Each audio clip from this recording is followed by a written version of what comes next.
Hey y'all, welcome back to the channel. I'm Sarah. On today's tutorial, we're going to be learning how to make a camisole. If that's something you're interested in, come with me and let's get started. Also, do not forget to like, subscribe, and leave a comment down below. Thank you. This is the lining that I'm going to be using. You can use whatever fabric you desire as long as it's good enough to use for an inner. So I've gone ahead here to fold my fabric into four, and I'm just going to start drafting. So basically I folded it into four because the front and the back are going to be drafted the same way. So what I'm doing here is using my hip measurement, or said person's hip measurement, divided by 4 to get the wideness of what this is going to be. And once I get that, I will start my work.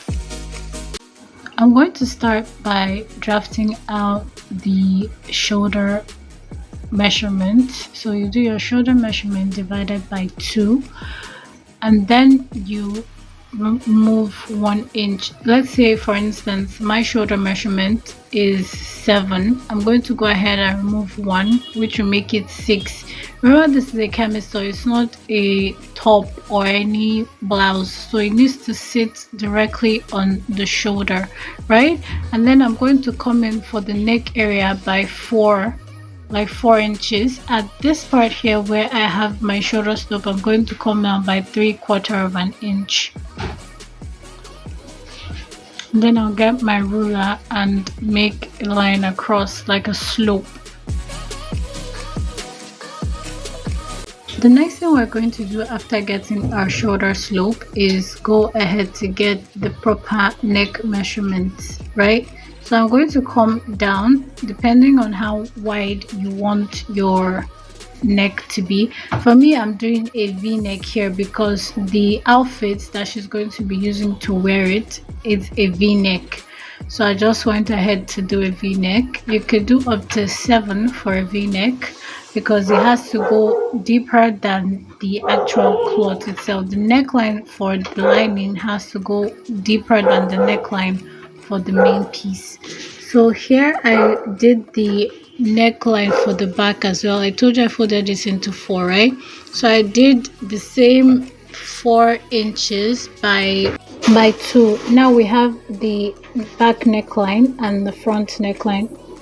The next thing we're going to do is divide the armhole circumference, and here I'm going to be marking out 9 or 9.5.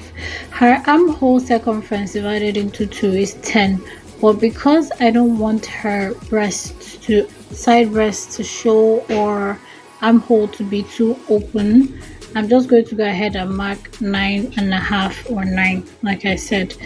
So you could just do your circumference and know what it is, and then mark higher than what it is so you are comfortable wearing what you need to wear. Okay, and I'm going to go ahead and roll a line across.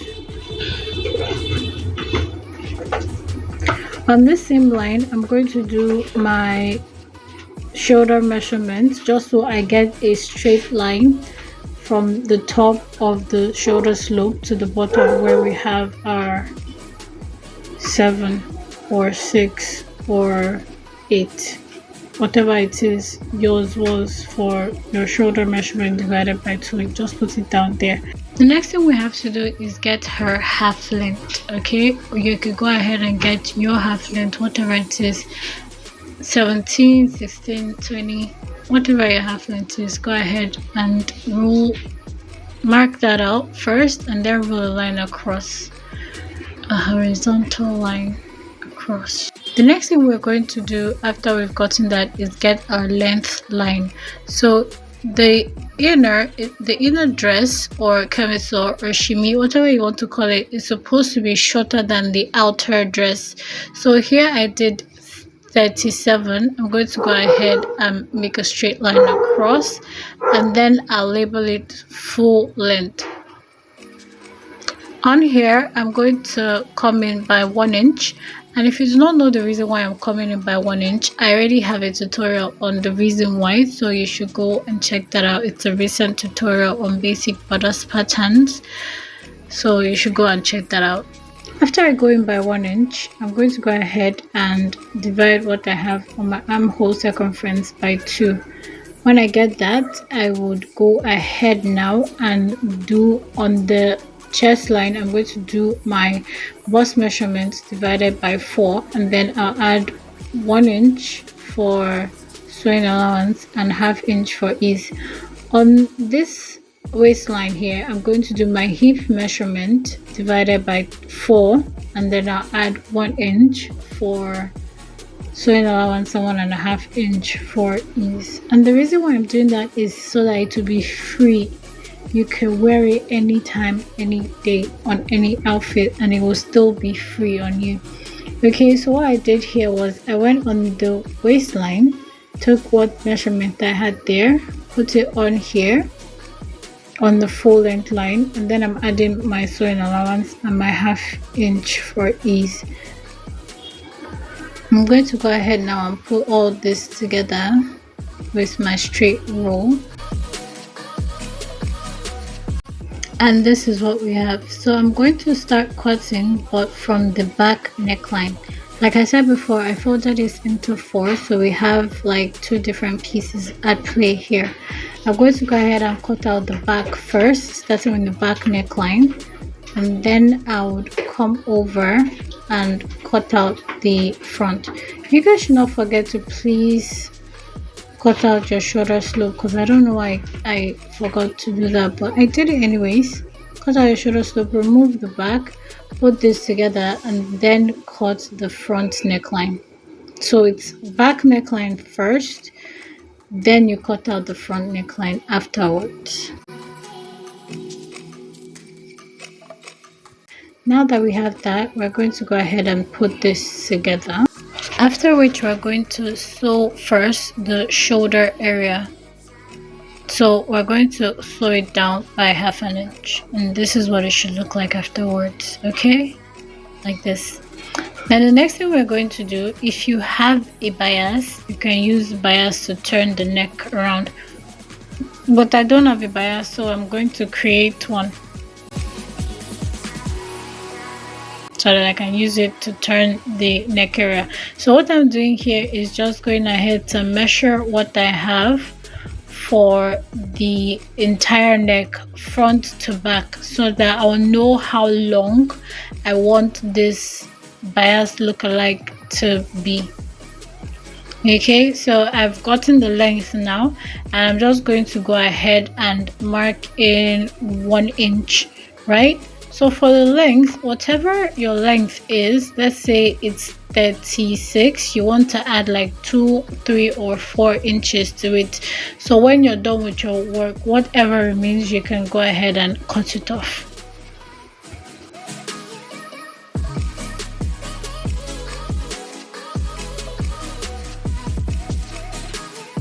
This is what we have for the bias. If you pull on it, it should pull.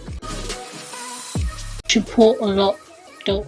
So I'm going to use this to turn over the neck area of this. So you decide where you want to be the front or the back. Lining doesn't really have a front or back, but if you're using a different kind of fabric, you already know where the front and the back of it is.